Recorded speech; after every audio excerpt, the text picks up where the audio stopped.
All right. Be circling around. All right, here we are, Lake Forest Podcast with Mary Cole. Hi. She's running for state's attorney. In which county is that? Lake County. Lake County, the only county. Right, There we go. There's a sign right More there, importantly, Pete. there's bagpipe people that are going to parachute from the sky in a moment. So you like the Irish or Scottish people more I do. than all right? Wait, did you say more than? No, more than the Irish. He likes everyone. All right, fair enough.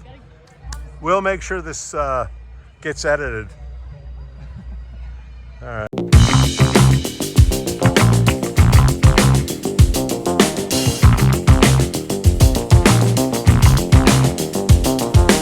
The Lake Forest Podcast is supported by viewers, listeners, and businesses just like you. Michelle Parno has lived and worked in Lake Forest for over 2 decades. Michelle's lending experience, when combined with her real estate expertise, makes her an invaluable asset to her clients as they navigate their home buying or selling process. Call Michelle now at 847-528-8721, 847-528-8721. For the best cannabis in the world, look no further than Iliad Epic Grow. Owned by Lake Bluff's own Rich Ruzich, they are a cannabis cultivation center focusing on hard-to-find small batch products that will delight both the occasional user and ganjier. When visiting Michigan, ask for it by name. Epic Products, exceptional process. For more information, email info@iliadgrow.com. Laracy & Company CPAs, founded in 2010 by Lake Forest's own Brian Laracy, specializes in tax preparation and bookkeeping services. Earning the People Love Us on Yelp award, their process is straightforward. Just upload, review, and file. For a free quote, visit LaracyCPA.com now. That's LARISEYCPA.com. I'm excited to share with you something special from our Lake Forest community, the Aesthetic Lounge Med Spa, located at 775 North Bank Lane in Lake Forest near Wisconsin Avenue. This just isn't any spa. They offer an amazing blend of traditional spa services plus the added benefit of medical procedures and treatments. In a relaxing and luxurious spa environment, you can enjoy a range of cosmetic and aesthetic treatments. These are all performed under the supervision of top medical professionals. The Aesthetic Lounge Med Spa provides skin care, facial rejuvenation, body contouring, laser hair removal, Botox, dermal fillers, chemical peels, and much more. What's great is that each treatment is tailored not just to enhance your appearance, but also to address specific skin concerns and to promote overall well-being. So if you're looking to pamper yourself and take your beauty routine to the next level, give the Aesthetic Lounge Med Spa a call at 224-768-8028 or visit them at their location on North Bank Lane. It's an experience your skin will thank you for. We'd also like to say we're thankful for our Patreon supporters, Otto, John C., Helen, Herrick, and J.M. What's up, brother? Top of the morning. Nice party you guys throw. Good peeps. Kind of smoky, though. Big fire. It was still burning. I don't know about today, but it was still burning Monday evening. Is like somebody on a lawn chair watching that thing, or with a garden hose? They have, yeah, actually, I think they do have somebody watching I feel better. for a camera. I know before, like the day or two before the event, when they set everything up, they actually do have a security guard. They're keeping an eye on stuff to make sure none of the homeless guys come over from the east side of town over by you. And the west side. I think that's we don't have any homeless over here because there's no good place where they could stay. Isn't like the recycling dump out on the west side? Oh yeah, that's further west than me. That's out on 60. We should do a show about the dump sometime. We should, because I believe there was a bunch of fire engines over there yesterday. I saw that. I'm a little concerned. Did we ever find out what happened? I don't know, but I think we've been breathing some microplastics, maybe. Oh, that's not good.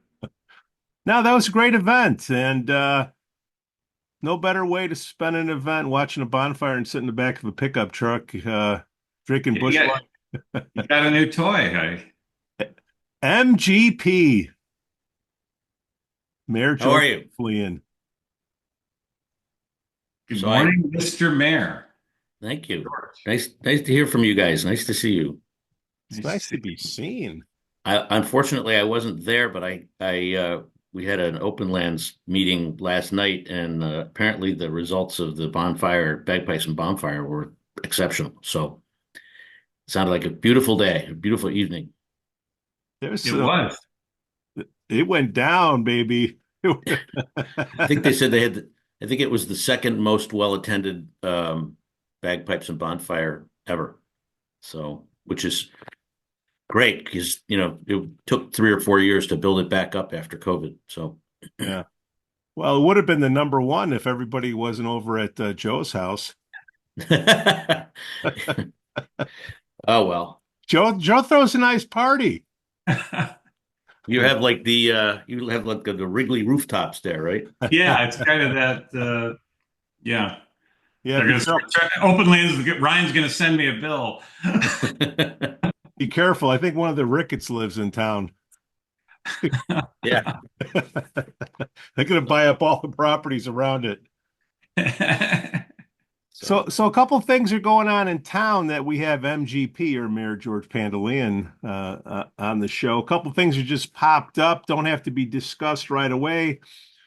But did you see that 70-something million dollar lakeshore development plan to stop erosion? Has anybody seen that?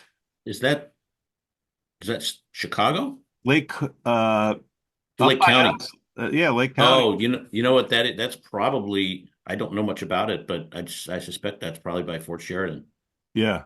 So I don't know. Then number two, I don't know if it's true or not, but the great quarterback of the Chicago Bears, Caleb Williams, got a nice $13 million house right on the lake. I saw something yesterday that's an untrue rumor. Is that a That is hoax? not only is it an untrue rumor, I heard it actually, Pete. I believe she was at our party. A real estate agent in town says it's not only true, it's not only not true.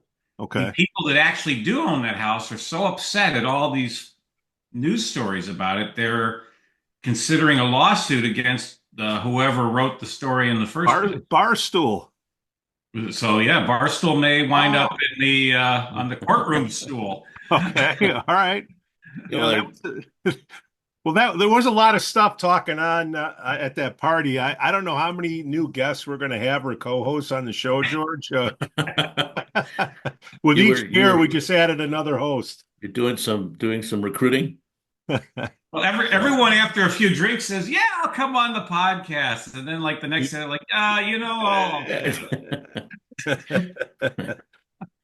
So, do we want to talk taxes, Joe? Joe, we got MGP on here. What we got for those who are just joining us for the first time. George Pandaleon, you were the mayor of Lake Forest for 4 years, which is the term limit. 2019 to 2023, right? Yeah, that's the term limit that a mayor can serve in Lake Forest, 4 years, two-year terms.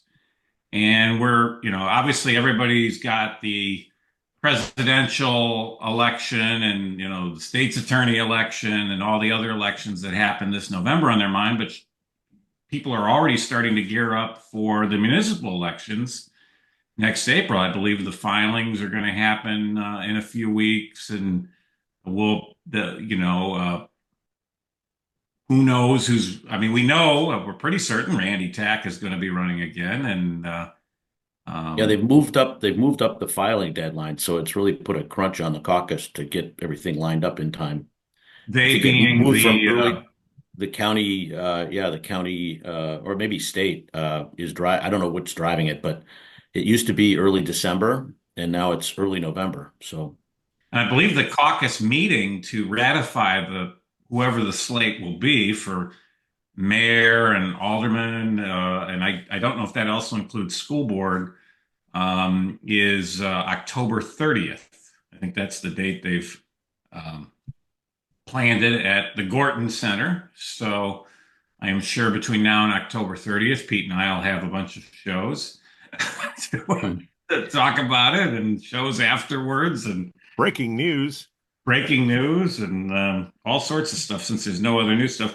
But I think, George, I think one of the things I want to talk about is some of the back and forth that's gone on, maybe not at the council meeting itself, but around some of the council meetings the last few months about uh, the city's spending, particularly with the police station, and particularly since everyone just got their reassessment notice from the county or whatever. And so their property tax bills have gone up, and people are pointing their finger at Mayor Tack and the city. So let's talk a little bit about why don't we start off with this police station? Because I know when we had you on the show a few months ago, you teased us that hey, they're trying to find a site, that's already been used as a commercial site, and they've obviously now found that site, purchased that site, and are moving forward with the site out on Field Drive there, not too far from Hallis Hall, not too far from the the city complex that's there for the rest of the administration. So what's going on with that? Because I know that didn't just happen overnight, but Well, yeah, the police station has been on the radar for many years. The public safety building is wildly outmoded. It was built in an era when there were no female policemen or firemen, or I should say, police officers or firefighters. And it's old, and it's not big enough to accommodate either one. Actually, it's probably big enough to accommodate one of them, but certainly not both of them. Um, the police, in cold winter months, they don't have any garages for the squad cars, so they have to keep the cars running in the parking lot because the electronics gets all screwed up if they don't. So, just that kind of thing. There's no secure way to get somebody who's been arrested from the car to the lockup. They have to walk across the parking lot, and some of the people that they arrest out on Route 41 are not nice people. Let's just say. And there's a lot of there's shortage of training spaces. There are not enough places for people to work on reports. They have to work to file reports, in like the lobby sometimes. And so we've known it even during my time as mayor. We knew that this was something that was coming down the pike, and it was going to be a big expenditure. What happened was some of these real sort of deprivations were brought to Mayor Tack's attention in the course of the capital planning last year. And coincidentally, the suburban office market's been quite weak lately, and some of us had known that this building was potentially available at a really incredibly low price. City's paying $3.5 million for a building that, if they built it from scratch today, would cost $35 million. And that's just the building without all the interior fit up. So it was an opportunity and the police don't need to be right in the middle of everything. They're out in their squad cars, and in some respects, it's given that they're dealing with some not so nice people like we were talking about before. It's not a bad idea to have them in a non-residential area. It had nothing that I know of bad has ever happened, but it's certainly not any problem to have them out there in that location. Fire is a different story. Fire, the response time is crucial, and they're starting from a stationary location. The police response time is quicker because they're out and about already. So, and they have a fitness area in the current police station for exercising, for working out as part of the duty of the police officers and the firefighters. There's a firing range that is completely way out of code for modern firing ranges. It's from the 1960s. Ventilation and sound and so forth are not managed properly. So all these things, this building gives us the opportunity, especially with the underground parking garage, to really remedy all those things at an excellent price overall. I mean, and that's part of what drove the timing, was just the fact that we're getting a building that would cost $35 million just for the building, for 3.5. So the total project cost is going to be something, including renovating the fire station for just the fire department, is going to be somewhere in the $30 to $35 million range. I just happened to be looking at Wilmette's website. They're in the process of building a new police station. They haven't even bought the land yet, and their current estimate for theirs, built from scratch, is $55 million. So it's going to be something like 60 plus once they get done buying the land, and if they haven't figured out exactly where they're going to put it. So this is an opportunity to really save the taxpayers tens of millions of dollars, and so the time to act, was in front of us. These opportunities don't last forever, and so the council chose to act and accelerate this project. Putting it off isn't really a great idea because eventually this has to be dealt with, and by putting it off, you might find yourself in a stronger market where you can't get a building that's vacant, and in good condition. You have to build it from scratch. So those are sort of the motivations for the timing. The city has, in all of its capital projects, uses a whole bunch of different funding mechanisms, not just property tax. Property tax is part of it, but we've used grants. We've had $20 million plus or minus of grant money come through in the last 5 years. Real estate transfer tax is used for infrastructure improvements. So what are people? I call them opposition groups. The CF no's out there, the chief financial no officers. What are they confusing the taxes from the high school referendum with? Yes. Is that what's happened? Could you flat out? Yeah. There's two things that happened. Yeah. You had the big bump in the assessment or in the levy from the high school. And at the same time, in 2023, we had a reassessment year. So every 4 years, the tax assessor is supposed to go through and bring all the houses to market. And then in between there, they're supposed to leave them pretty much alone, which is not happening because I just got my reassessment for 2024, which is payable in 2025, and it's up 17%. It's up more than it was last year. Last year, I think my assessment went up 9%. So they're playing catch up on the valuations. It's great that everybody's property values have gone up so much, but that results in an increase in taxes. And then when you lay a big levy increase on top of it, from the high school, it really makes the numbers move. And next year people are it shouldn't be such a big impact next year because even though the values go up, the overall levies shouldn't go up as much. But this was really bad timing. The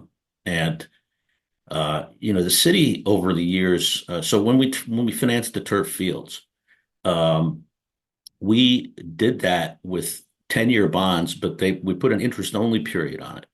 So these bonds are like a car loan, or municipal bonds are like a car loan or a mortgage. They're self-amortizing. So when you make the final payment, the loan is paid off. It's not a balloon.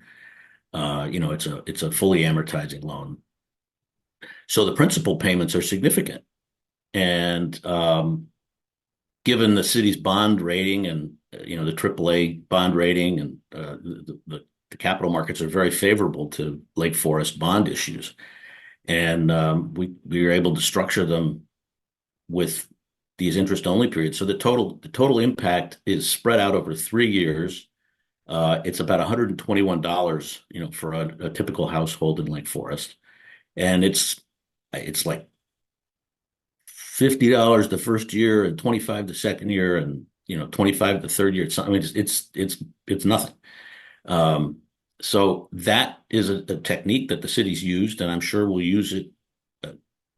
When it comes time to issue bonds for the police station, and it really limits the impact. They also look at what bonds are rolling off, what bonds are being paid off, so that we don't have big spikes in the levy. So there are a lot of ways to mitigate the impact of bond issues, that the city has used energetically over the years to minimize the impact on the taxpayers. And the city has a AAA bond rating, right? So Yes, that's a good thing because it keeps your bond costs lower compared to some other places that don't have that AAA bond rating. right. We also have roughly half the debt level of the median AAA bond rated city in the state. So, We're really like 6A bond level. yeah, we're very, very conservative. Yeah.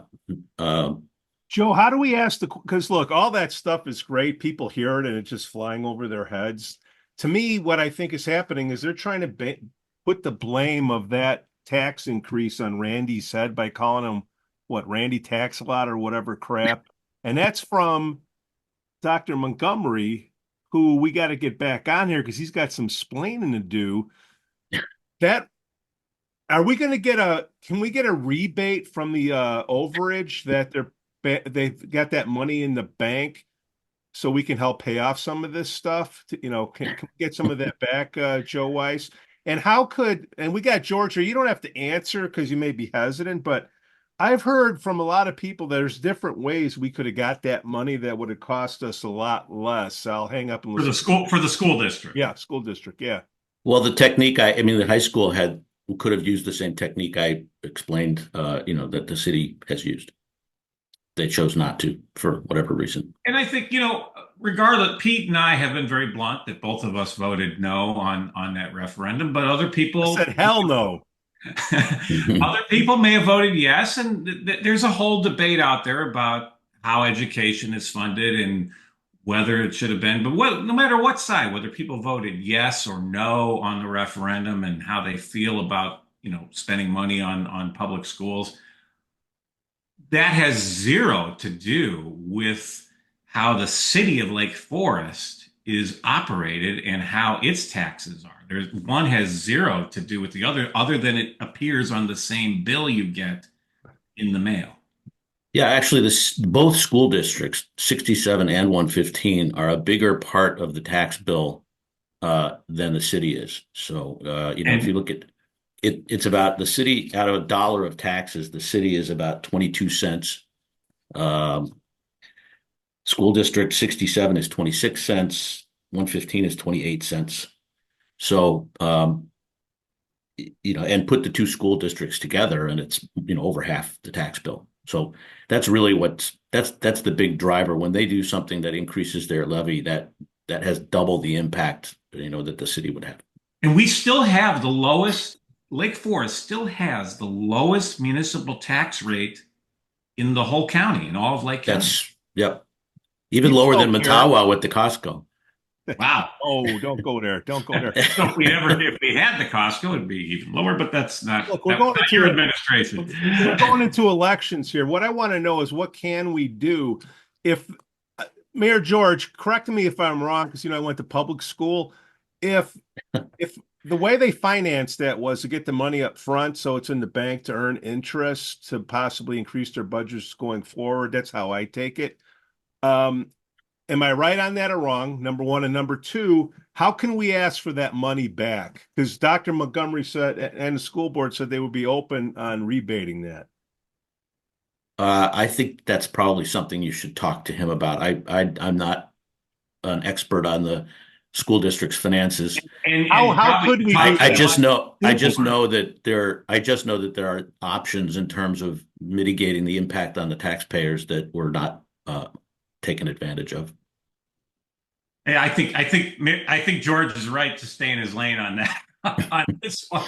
But no, I'm not. I don't want him to point the finger. That's a question for not only Dr. Montgomery but also the members of the Board of Education that hire Dr. Montgomery. I'm not asking George to point the finger. He knows a lot about this stuff. Like, what are the options that they could pick from that we could get our money back? If Dr. Montgomery has talked about potentially a rebate, that's obviously, that's what Mettawa rebates property taxes. They actually send checks out to their residents when they get their sales tax bill from or payment from Costco. I'll take a check back. Okay. What about pensions? Because I think this is a real, pensions are we hear a lot about it with the state pensions, and there's all these pension funds out there, and certainly we want to make sure our police and firefighters get the pension that they were promised, as well as the other municipal employees. But pensions are a big cost for government in general. But Lake Forest has managed that a little differently than some other communities. Well, this is another example, I think, and I'll give credit where credit is due. Randy Tack was the one who put his finger on this back when he and I were on the city council together. Looking at the state's approach to funding pensions, it basically kicks the can down the road every year. They're minimally funding, and then when you look at the projection, and then they said, originally they were going to be back up to fully funded by 2040. Well, they've now pushed that out to 2045, and their payment schedule looks like a hockey stick. The state, it goes along until about 2030, just kind of bumping along at 7 or 8% growth per year, and then all of a sudden it just skyrockets because they had to get to their deadline of 2040. They're falling further and further behind every year, actually. And yet the state's budget this year, 20%, roughly 20% of the whole state budget this year is going to pay pensions. So imagine if that quadruples, it's going to crowd, which they're scheduled to do. It's going to crowd out everything. It's going to crowd out Medicaid. It's going to crowd out school funding. It's going to credit. It's not sustainable.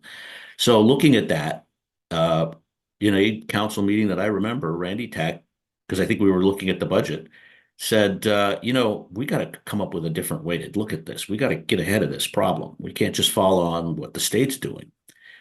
And a subgroup of Jed Morris and I think maybe Rob Land. I'm not sure who the third was, but they formed a little working group and brought in a bunch of actuarial experts and financial experts and came up with a plan.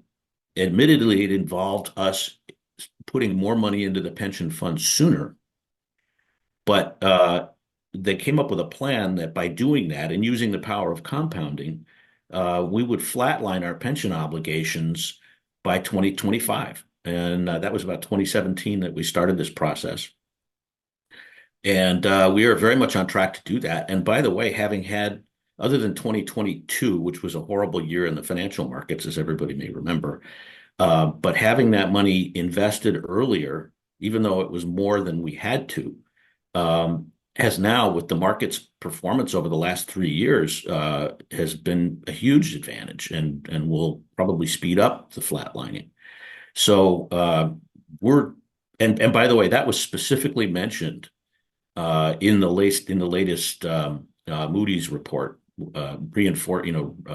reaffirming the city's bond rating with positive comments specifically about how we were managing the pensions. So and that's a lot like the similar situation to the police station. It's like, let's get ahead of this problem and do it economically efficiently. So then I give Mayor Tack credit for both of those. I think there's a lot of and that's virtually the exact opposite that the state did. I mean, you had back in the 2000s, the state actually completely skipped pension funding. We quizzed Senator Garrett about that when she was on the show, and they also increased the benefits at the same time. Yeah, they increased benefits, but didn't fund them, and that resulted in the state's bond rating becoming junk or near junk, as I recall. And the Security and Exchange Commission later called it fraud, pension fraud to investors. So one guy that did it went to jail, and the other guy that was involved in it is probably going to go to jail. And the legislators kind of washed their hands of it, and I didn't know I was voting on it, but that's for them to explain. But Lake Forest is doing it the right way, right? I mean, it sounds like we're doing it in a way that it's amazing that we have both a low municipal tax rate, and the highest bond rating possible. I mean, that's a real juggling act there, and we've been able to pull it off to provide things like playing fields for kids, Police Station. I mean, they're talking about renovating. Was it Northcliffe Park? I think is next on the Northcroft, right? Northcroft. And the Deer Path streetscape is going to start up. That's been in planning for 6 or 7 years. There was an ad hoc group led by Prue Beidler, and the garden clubs and the Preservation Foundation were all involved. And half of that project's being funded by a grant. And that doesn't even count all the benefits we've gotten from the Deer Path and 41 improvements. That was entirely paid for by the state, by IDOT. Well, and I've always said on that, most of us in Lake Forest pay a lot of income taxes to the state and a lot of gas taxes.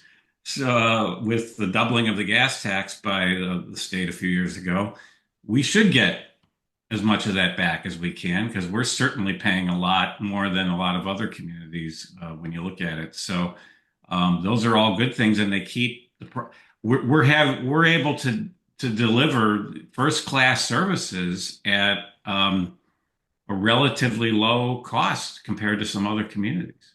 I think that, yeah, when you consider the quality of the services that we receive as residents and the, the taxes and the bond, all these things, this is just a testament to good city management. And what are the things that we're going to be hearing in the bar coming up soon that can we quash now from these opposition people? Well, the one thing I've heard, somewhat persistently is the thing you mentioned before. It's like people are saying, well, they're spending a lot of money, and our taxes are going up. Therefore, the city is causing our taxes to go up. And that's actually not the case. The city's not causing your tax. I mean, I think the city's levy actually went up 1.3% this year. The school district was 5%.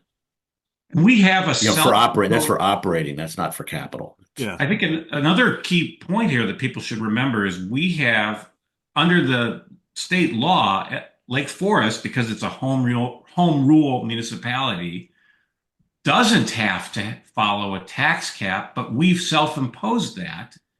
And Right. we've been very good about keeping that lower than it had to be. Like you said, the tax cap law, as I recall, it's either the consumer price index, which is the inflation rate, or 5%, whichever is lower or whichever is higher. I can't remember how that is. Good question. But in any event, don't remember. Not only are we self-imposing a tax cap, we're not even getting hitting it. what the tax cap would be. Right. So I'm just trying to get ahead what the advertising is going to be. I think the advertising is, your taxes are going up because the city's spending a lot of money on a police station and a Deer Path streetscape and turf fields and all that. And the fact of the matter, it's going up because your property values are going up and the school district raised their levy by a lot. Right. Well, I think a lot of people look at the picture of that 1925 building, and they're like, "Oh my God, that's huge! That building out there that they want to move into." But it's probably bigger. They're looking at some extra uses for that property. Yes, right? Yeah, for sure. The parking garage is of huge value. It's got a 65 space underground parking garage. So that's where they can put the firing range and the fitness center and the lockup and all that. And the cars. But then they're going to need about 60,000 feet of the 100,000 that's in the building. So there's going to be about a floor and a half that will be available for expansion. One of the things that the city learned in the course of doing its research on police stations is everybody around the state that they talked to who's built a police station in the last 5 years said it's already not big enough. So because the requirements around policing continue to be increased in terms of training, in terms of resources. They got to store more equipment, so forth and so on. So the other thing is it's not so easy to recruit. It's not so easy to recruit police officers right now. And even for Lake Forest, they've been successful, but having a substandard facility where you don't have anywhere to sit down and prepare your police reports, and you have to go out and run your car through the middle of the night to keep it from freezing, in the winter. And I mean, And also, I think the location, because most police officers and firefighters prefer to live near, but not in the town that they are working in. And being out by the tollway is going to cut down everybody's commute by about 10 minutes. So, and it'll be a new facility. It'll be state of the art, and I think it should help us with recruiting But what is their and complaint retention. against that building? That's a hell of a deal. It's the retrofitting. Like how can you get a It's better deal than that? Like what is their beef? The other side. Well, I think, well, this is, maybe the argument would be, well, we didn't need to do this right now. But you know what? We were going to have to do it soon, and delaying it and costing the taxpayer a whole bunch more money, um, and then potentially running into other significant capital projects. For example, the rec center has come under some uh, observation for being a little outmoded. But if you go around the area and look at rec centers, we're not right there on that. You end up doing both the police station and the rec center at the same time. That's not responsible. So it's a pattern. The history has been that the city gets ahead of these obligations and costs and does them in a financially prudent way and with high quality. And by not doing it, you just lay that burden on the next generation of people, and costs go up, and So these people quality of want us life to be doesn't like go up. they want us to be like Wilmette, right? They want to put it off, and then look what happened at Wilmette.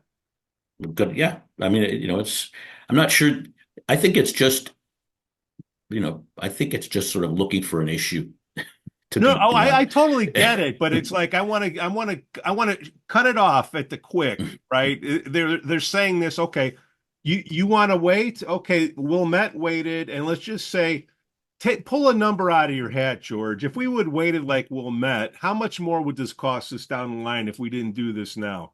well, they're getting ready to spend something like $62 million, and they haven't found a site yet. So So it's almost we're a gonna, double. and by the way, we're going to get a new fire station too out of this deal in the total budget of, whatever, 30 to 35 million. That actually covers the renovated fire department building too. So we'll have a new fire station, new police station, and we'll do it for half the cost of what one of our neighboring communities is spending. And we'll probably hear what I would call, this is my word, demagoguery on the police response times. But you addressed that a few minutes ago, I think it's worth repeating that, because we've heard this a couple times out there. Is what if, God forbid, there's a school shooting? It'll take the police longer. I drove from where the site is to Cherokee School, and it took this many minutes and all that. But they keep forgetting, like you said, the police don't sit at the police station. They're on patrol. I saw one of them drive by a few minutes before we got on the air here in my neighborhood. They're always out there in the neighborhood. So their response time is very, very quick with something like that. And the fire station, which, like you said, the fire engines, they are at the station when they're not responding to a call. That remains centrally located. So I'm sure we'll hear about it from people trying to manipulate that issue and stuff. But it's really it's a non-issue as far as I think. That's the police the police department itself has said that that's not really an issue. As a matter of fact, they have as I mentioned before, there's some benefits for them being closer to the tollway. They're going to have a secure area to transport people that have been arrested.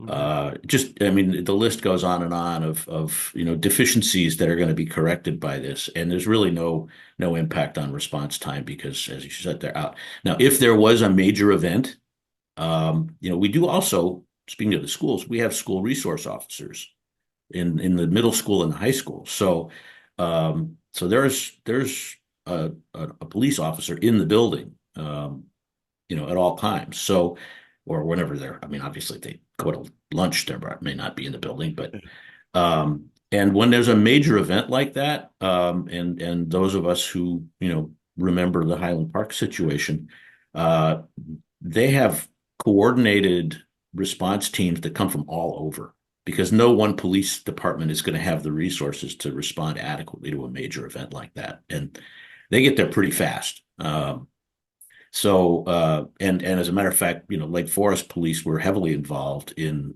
the moments after the Highland Park crime. The famous picture of the police officer walking down the street with his face in his hands, that's actually a Lake Forest policeman.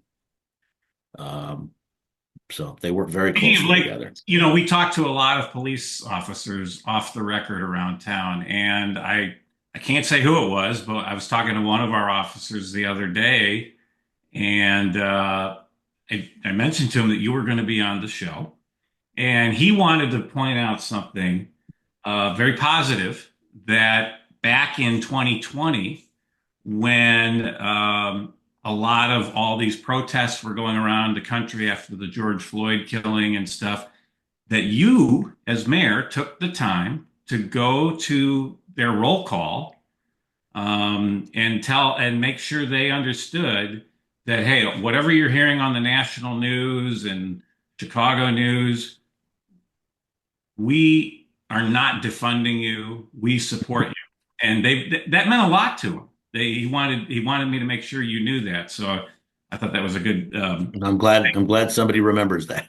But it meant a lot, and I think we talked about it in the last election. I think the officers, no matter how remote the mayor's job is compared to what they do on a daily basis, the mayor is still the leader of the city, and they really want to have a mayor that they respect and know has their backs, and they felt that about you, and they feel that about Randy Tack as well. Yeah. So he wanted me to make sure you knew that. Well, public safety is the first and most important obligation of the city government, and those are the guys, those are the men and women that are providing that safety, both fire and police, and paramedics. And it's critical to have those people motivated and feeling like the government, the city council has their back. And that was a really low moment if you were a police officer. You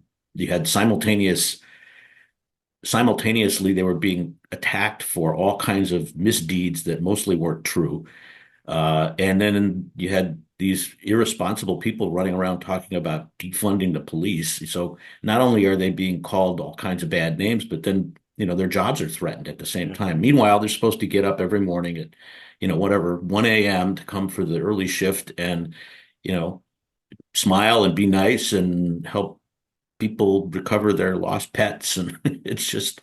Well, and it's more than just lost pets, though. I mean, you can talk to many suburban officers, and yeah, we're not Chicago, we're not Waukegan or some other community that has higher crime, but every single traffic stop, their heart skips a beat as they're walking towards that car, because you don't know what's behind that windshield waiting for you on there. So I think we really do need to appreciate what they do. Well, and Route 41, and to a lesser extent, Waukegan Road are highways for illegal activities. They don't have as many. I think they've been putting cameras on 41 now pretty diligently, but there's no toll booths. There's nothing to kind of set a marker. So all the overweight trucks, all the trucks that couldn't pass an inspection, they all go up and down 41 because they know the weigh station's closed all the time.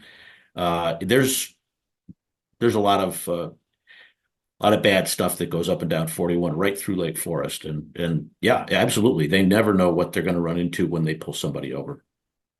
That same copper said that he's happy that they're getting that new police station so the firemen can get more room for their lazy boy recliners and upgrade their kitchens. The little professional, we'll edit that out in post. Tit for tat going on there, yeah. and the police station will have more room for the donuts, right? Right, exactly. Right. Hometown donuts. So, hey, George, what can we do? You got any opinions on the Lululemon stuff? I know it's not your bailiwick, but well, it keeps coming up. And yeah, well, it's a high value target, and I don't know because I'm not haven't been mayor for a year and a half Yeah. now, but I would imagine Lululemon has a no engagement policy for their employees, and they don't want to put a guard in the store, and so this keeps happening, and I'm sure it happens to them in other places. I don't think it's. I mean, this sort of raft of organized shoplifting is all over the country. It's, I mean, I think department it's stores four are times I've closing. heard. We were at a party Sunday, and I think I heard another little gulp. I don't know. I mean, I don't get the Well, police I report mean, anymore, but it's an easy target. It's a soft target, and if the corporation is making the calculation that they would rather tolerate that than defend themselves against it. I mean, I think they feel like their brand would be damaged by having guards in the store. Um, Then I will bring up something that is in your ballywick. You got any thoughts on what we can do about getting rid of these art galleries and putting actual businesses in the storefronts in town? they're all privately owned. The city doesn't own any of those buildings. The We're landlords. spitballing here, I George. was a professional landlord in the retail space for the last 20 years. That was my business. I invested in shopping centers and leased, and then oversaw the leasing and management for investment purposes. You have, particularly in Market Square, you have a very sophisticated, very well-heeled owner. It's a big state pension fund. They're very experienced, and they know what they want to go to put in those spaces, and they have the ability to take their time. And I know that there has been a lot of interest from a number of different potential businesses in that corner space where I call it the toy station space, but then it was Sweet Pete's um, and Bootery. then right next to it you've got now the Forest Bootery space, which is extraordinary piece of retail real estate. And the issue, I know there were restaurants looking to go into the small, the space that's been vacant longer, the old what I call the toy station space. Mhm. But now with the two adjacent spaces available and the courtyard out back, there's I think a much better potential to see, maybe a restaurant there. It's very expensive to build because the kitchen would probably have to be in the basement, and they've got to do black iron duct up through the building, and there's some tenants in the way of that. So there's some complications, but I think there's a plan there. That they're not just letting it sit idle. There's a plan to add value, higher rent paying tenants, add more value to the value of the building.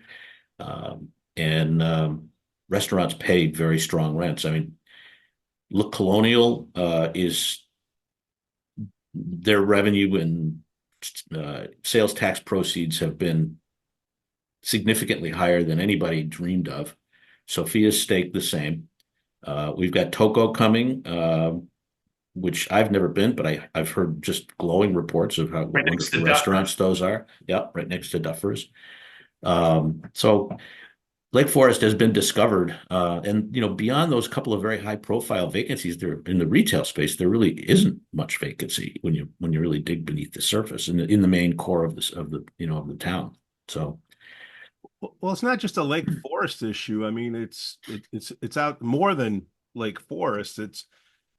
Is the landlord waiting, to cash out? Because right now, I believe the market conditions, I mean, it's hard to get any better than it is now. I could be wrong.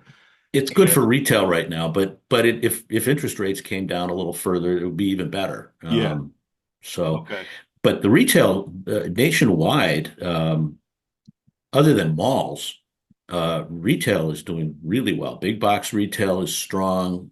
Strip centers are high, very highly occupied into the 90%, 92 something last data I saw at the national level, and places like Lake Forest that are super desirable retail locations are sought after. And I do know that there are several restaurant and other business operators of note people you've heard of that have been energetically looking around Lake Forest for a location. So, But the city, and I think this is a misconception a lot of people have. The city can't just wave a magic wand and say, we want to put a restaurant here and a grocery store here and all that. Those are, as you said, privately owned properties that, the city But can isn't a magic wand a TIF? well, we could do. Well, we've done TIFs. We did a TIF for Tax Tom increment Scott Park. financing for Right. that went to state school like myself. Yeah, no, and that's a tool that the entire west side of town, the West Lake Forest Settler Square area was all financed by, with the use of a big TIF that was very successful. Um, I moved to the city in 1989, and that area was uh, Sunset Corners didn't exist. Sunset Foods was in a building that looked like it was falling down. You had across the street there was a nursery where the other shopping center is, by the train tracks. I think the old the building that North Shore that Endeavor Health is in now, the old Levels, that wasn't there. The streetscape was just the sidewalks were tired. I mean, it was not great over there, and it's dramatically better now. It's never going to, unfortunately, I don't think it's ever going to be similar to Market Square because you don't have that concentration of train station and the traffic pattern with a big state highway running through the middle of it is very difficult to make that walkable. But they're getting that drive-through Starbucks on Waukegan Road. yeah, So I'm sure that's going to get a lot more business than that walk-up Starbucks. and another big improvement is coming. That whole intersection is going to be redone, I believe, in 2026, with turn lanes and big improvements to that intersection, as with the Wesley and Waukegan intersection. by the That's going to be upgraded by the high school. West Yeah. Campus. Yeah, that's Yep. you go to any home football game, which we go to all of them. I'm surprised there isn't more accidents there. So I'm glad that's going to get. There, and the city received, I don't remember the number, but it was a significant grant from the state for that intersection, for both intersections, I believe. Waukegan Road's a state highway, so Yeah, so both Waukegan and Everett and Waukegan and Wesley intersection improvements are going to be financed significantly with grant money. And I'll give a shout out to Everett Farm Restaurant. We dine there a lot. It's great food. The people working there are wonderful people. So those of you on the east side, there is life out here on the west side. But George, let me ask you, how does a mayor do this with that TIF to give somebody an incentive to come in? What does a mayor do to somebody that's already been there and say, hey man, what about me? I've been here for a while. Do I get anything? How does that work? Well, historically, Lake Forest has not given much in the way of incentives. Sophia Stake received no incentives. Le Colonial received a very modest sales tax rebate if they reached a sales level that was something like 3 times what the prior restaurant was generating. So and they've done that. So the city, it's a no lose for the city. The city's getting twice the sales tax revenue that they were before. We can give a little bit of that back. It was a gesture that the owners and developers felt was important to see that the city had their back a little bit. And we let it have the blue awning. Yeah, well, that's another story. But they invested over $7 million in that building of their own money. Having eaten dinner several times at Lake Colonial, that alone will pay for the police station. That is the old, by the way, the police and fire station, right? That is the old police station. George, we're getting towards the end of the show. What have we gotten wrong in the past that you want to say, hey, you guys screwed up, or anything else coming on the plate you want to, cleanse yourself with? Nothing major. I mean, one thing I didn't mention when we talked about the turf fields is the utilization. There have been some comments made that they're not getting used very heavily, and that's just completely wrong. They are being used significantly more heavily than was forecast. There's some seasonality to it. If you walk by there on 9 a.m. on a Tuesday morning in July, there's not likely to be much happening because school's not open and the rec department doesn't have a lot of programs at that time of the year. But I mean, we had kids not in organized, but we had kids playing over the Christmas holidays. That project was done in direct response to a significant outcry from local residents about cancellations due to field conditions. How many would we have had this? It was a rainy ass spring. We were already getting something like 30% in in the couple of years leading up to the turf fields, and that's one of my colleagues at work is a lacrosse coach on the side, and he was a lacrosse coach in Lake Forest, and that's him right now. Yeah, and he actually said, you got to understand, this is sort of a after school childcare for a lot of these parents, and it really disrupts you, especially with COVID, when people are working from home. That's the time that mom can get out of her office and go do some errands, or go to have coffee with a friend, so the parents were just incensed, and we've had 25% household turnover since 2021.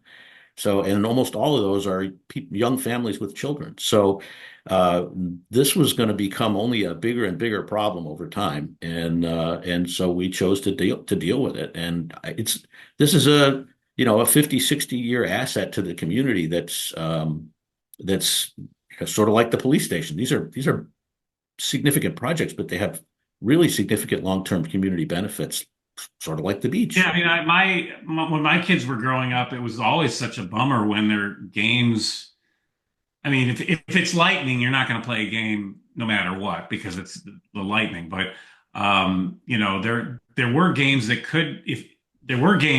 were canceled that could have been played had they had turf instead of grass that gets all muddy and everything. So I think it's a win for the kids, and like you said, a win for the parents who get to see it in about 2 hours. Yeah, and it's been financed in such a way that it really has minimal to no impact on people's property taxes.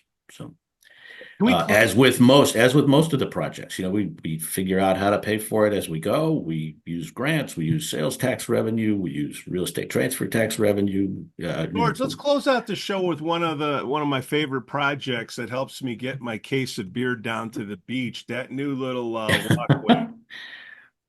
That's the other source of funding that often is forgotten about is private donations. That project would not have happened if we hadn't had some very generous residents pay for. Roughly about 60% of that, if I get my numbers right, is being paid for by private donations, and it's. Right now, there's no accessible way to get down to the beach. There's no ADA access. There's no sidewalks on the roads because they'd be too dangerous.